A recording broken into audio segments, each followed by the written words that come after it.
Bonjour, je me nomme Joël Tizolana et voici une prophétie que j'ai eue par rapport à ce qui va arriver sur la Troisième Guerre mondiale, que j'ai eue en fait au début du mois de juillet.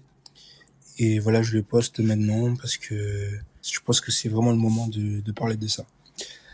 Alors, je vais dire par rapport au verset que j'ai eu et tout. Dans Ésaïe chapitre 8, verset 7, il est écrit « Le Seigneur va faire monter contre eux les puissantes et grandes eaux de l'Euphrate. » Maintenant, on va voir dans Apocalypse chapitre 9, versets 13 à 14. Le 6e ange sonna de la trompette, et j'entendis une voix venant des 4 cornes de l'autel d'or qui est devant Dieu. Elle disait au 6e ange qui tenait la trompette, « Relâche les 4 anges qui sont enchaînés près du grand fleuve de l'Euphrate. » Grand fleuve l'Euphrate. Dans Proverbe chapitre 24, versets 11 à 12, il est écrit « Délivre ceux qu'on traîne à la mort, retiens ceux qu'on amène tout tremblant pour les tuer. Si tu dis « Ah, nous ne savions pas, celui qui évalue les cœurs n'a-t-il rien compris? Celui qui veille sur toi ne sait-il pas tout? Il payera à chacun le salaire de ses actes. » Dans Jérémie chapitre 32, versets 20 à 35, on va comprendre en fait les circonstances, pourquoi en fait il y a des guerres et tout. Là, c'est juste, ça parle d'Israël. Et pourquoi il y a eu la guerre et tout. Je vais vous dire en fait le contexte. Je vais lire ça et vous allez comprendre. Alors, tu as accompli des signes et des miracles en Égypte jusqu'à aujourd'hui, ainsi qu'en Israël et parmi les hommes, et tu t'es fait la réputation qui est la tienne aujourd'hui. Tu as fait sortir d'Égypte ton peuple d'Israël avec des signes et des miracles, avec puissance et force en provoquant une grande terreur. Tu leur as donné ce pays, celui que tu avais promis à leurs ancêtres de leur donner, un pays où coule le lait et le miel. Ils sont venus et ils ont pris en possession. Cependant, ils n'ont pas écouté ce que tu leur disais. Ils n'ont pas respecté ta loi. Ils n'ont pas fait tout ce que tu leur avais ordonné de faire. C'est alors que tu as fait fondre sur eux tous ces malheurs. Voici qu'on construit des remblais contre la ville pour s'en emparer. Jérusalem est livrée aux Babyloniens qui l'attaquent, livrée à l'épée, à la famine et à la peste. Ce que tu as annoncé arrive, et tu le vois bien. Pourtant, Seigneur éternel, tu m'as ordonné de m'acheter un champ avec de l'argent et de le faire devant témoins. Est-ce alors que la ville est livrée aux Babyloniens? La parole de l'Éternel fut adressée à Jérémie. C'est moi qui suis l'Éternel, le Dieu toute créature. Y a-t-il de quoi que ce soit trop difficile pour moi? C'est pourquoi, voici ce que dit l'Éternel. Je vais livrer cette ville entre les mains des Babyloniens et de Nebuchadnezzar, le roi de Babylone. Il s'en emparera, les Babyloniens qui attaqueront cette ville parviendront à y entrer, et y mettront le feu et la brûleront. Ainsi que les maisons où sur les toits, ils ont fait brûler de l'encens en l'honneur de Baal et verser des offrandes liquides en l'honneur d'autres dieux, de sorte qu'ils m'ont irrité. En effet, les Israélites et les Judéens n'ont fait que ce qui est mal à mes yeux, est-ce depuis leur jeunesse. Les Israélites n'ont fait que m'irriter par leur manière d'agir, déclare l'Éternel. Oui, cette ville a provoqué ma colère et ma fureur depuis le jour où ils l'ont construite jusqu'à aujourd'hui. Aussi, je ne veux plus la voir, à cause de tout le mal que les Israélites et les Judéens ont fait, au point de m'irriter, eux, leurs rois et leurs chefs, leurs prêtres et leurs prophètes, les hommes de Juda aussi bien que les habitants de Jérusalem. Ils m'ont tourné le dos, ils ont arrêté de me regarder en face. Pourtant, on les a enseignés encore et encore inlassablement, mais ils n'ont pas voulu tenir compte de la correction. Ils ont placé leurs monstrueuses idoles dans le temple auquel mon nom est associé, de manière à le rendre impur.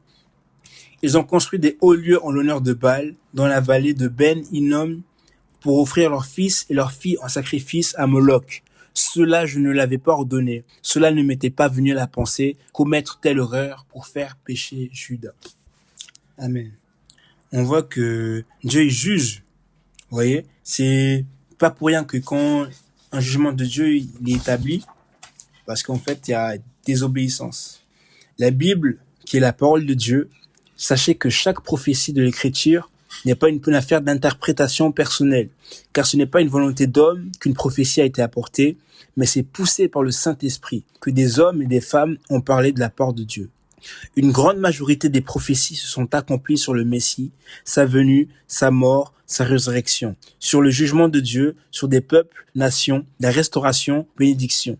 Et d'autres prophéties sont à venir, comme le retour du Seigneur Jésus, la résurrection. Et actuellement, nous sommes dans une période où l'on s'approche d'une guerre mondiale. On peut s'informer des actualités, les conflits qu'il y a entre les grands pays. Quand une guerre vient dans un pays, c'est ce que les hommes et les femmes se détournent de Dieu à cause de leur action, à cause du péché.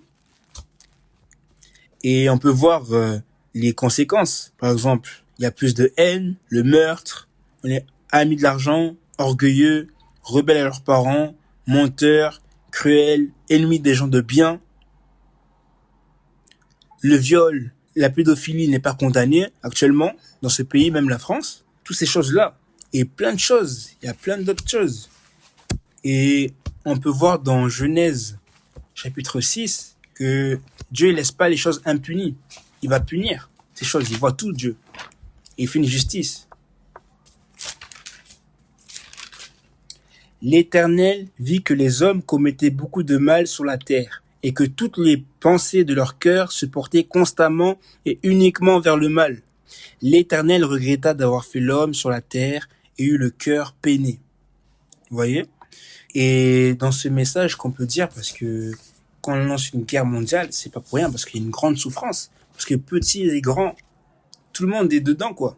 Parce qu'il y aura une grande famine, il y aura des guerres, des attentats, plein de choses horribles. Et je vous le dis que la guerre arrive, la famine arrive, et un enfant sensé fait quoi? Il s'examine et se repent. Quand tu sais que toutes ces choses-là arrivent et tout, et que tu n'es pas dans une bonne position devant Dieu, tu n'es pas en règle, repens-toi, approche-toi de Dieu à travers la personne de Jésus-Christ. Ouvre ta Bible, efforce-toi, ouvre ta Bible. Car Dieu, il va protéger ses enfants. Ses enfants, c'est ceux qui lui obéissent. Ceux qui lui obéissent à sa parole. Il va les protéger de toutes ces choses qui arrivent. Et je vous avertis vraiment que de vous repentir, de chercher Dieu, d'ouvrir vos Bibles et de chercher Jésus. Et aussi, toi qui te dis chrétien, mais qui vis dans le péché, repens-toi aussi. Ce message est pour toi, parce que si tu vis dans le péché et tu te nommes chrétien, tu seras aussi dedans, dans la foulée, dans cette guerre dedans.